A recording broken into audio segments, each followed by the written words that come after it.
Bonjour à tous. Maintenant, je vais vous raconter l'histoire de David et Goliath contre Goliath. C'est dans 1 Samuel 17, versets 32 à 37 et versets 48 à 49. David dit au roi Saul que personne n'eut pas de courage à cause de ce Philistin Goliath. Moi, ton serviteur, j'irai me battre avec lui. Saul répondit à David: Je ne peux pas marcher contre ce Philistin pour lutter avec lui, car tu n'es qu'un enfant et lui c'est un homme de guerre depuis sa jeunesse. David dit à Saul: Quand ton serviteur était berger du troupeau de son père, si un lion ou bien un ours venait emporter une brebis du troupeau, je partais à sa poursuite.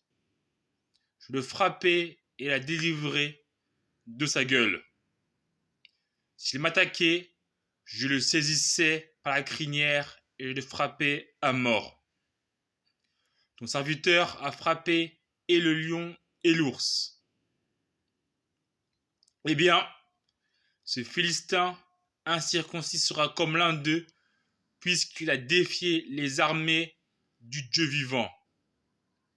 David insista. Le Seigneur qui m'a délivré des griffes du lion et de l'ours me délivrera des mains de ce Philistin. Alors Saul lui dit: Va et que le Seigneur soit avec toi. Goliath s'était dressé, s'était mis en marche et s'approchait à la rencontre de David. Celui-ci s'élança et courut vers les lignes des ennemis à la rencontre du Philistin. Il plongea la main dans son sac et en retira un caillou qu'il lança avec sa fronde. Il atteignit le Philistin au front, le caillou s'y enfonça et Goliath tomba face contre terre. C'est un passage de la Bible où nous montre que Dieu a pris une personne qui n'était pas importante dans le pays pour l'élever au rang de roi. Dieu prend les choses les plus faibles ou les plus méprisées pour montrer que c'est lui qui nomme les chefs et les grands de ce monde. David était un simple berger. Il est parti rejoindre ses frères qui étaient au champ de bataille pour combattre les Philistins. Il voit que le combat dure.